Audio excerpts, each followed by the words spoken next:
আজ থেকে 200 বছর আগে 1780 সালে সন্দ্বীপের আয়তন ছিল 420 বর্গ মাইল কিংবা তার থেকেও বেশি।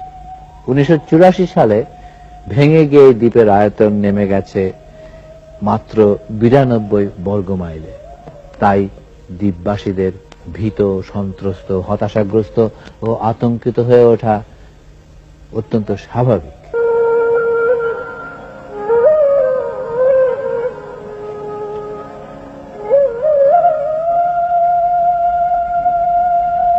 আমরা এখানে একটি ব্রিটিশ আমলের ম্যাপ সংগ্রহ করেছি।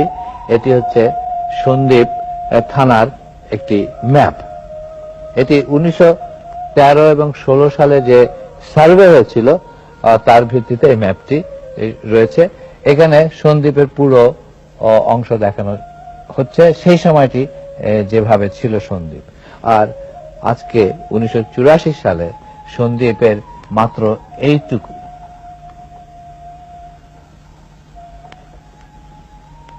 অবশিষ্ট রয়েছে।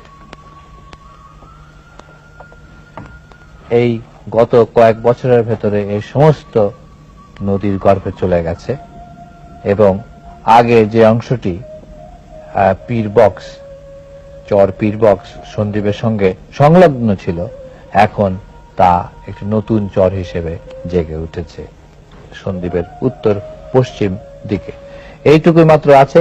এর যদি ব্যবস্থা না করা হয় এই ভাঙন রোধের, তাহলে এটুকু থাকবে কতদিন তা আমরা ঠিক বলতে পারি না। সন্দ্বীপ শহরটি এখন এখানে, অথচ 1913-16 সালে দেখা গেছে যে নদী অনেক দূরে ছিল। এখন ঠিক নদীর কয়েক মাইল, 1 মাইল কি 2 মাইলের ভেতরে সন্দ্বীপ শহরে প্রবেশ করা যায়। এবং এইখানেই, এই জায়গায় একটা আমরা ছবিতে দেখবেন একটি সাইক্লোন সেন্টার দেখা যাবে, সেটি এখন ঠিক নদীর ধারে রয়েছে। সচরাচর সাইক্লোন সেন্টার তৈরি করা হয় দ্বীপের যে ভেতরে, অভ্যন্তরে, যাতে দ্বীপবাসীরা এসে কোন রকমের জলোচ্ছ্বাস ঘটলে সেখানে আশ্রয় নিতে পারে। কিন্তু এখন ঠিক নদীর কিনারে রয়েছে এবং এটা যে কোনো সময় ভেঙে পড়তে পারে।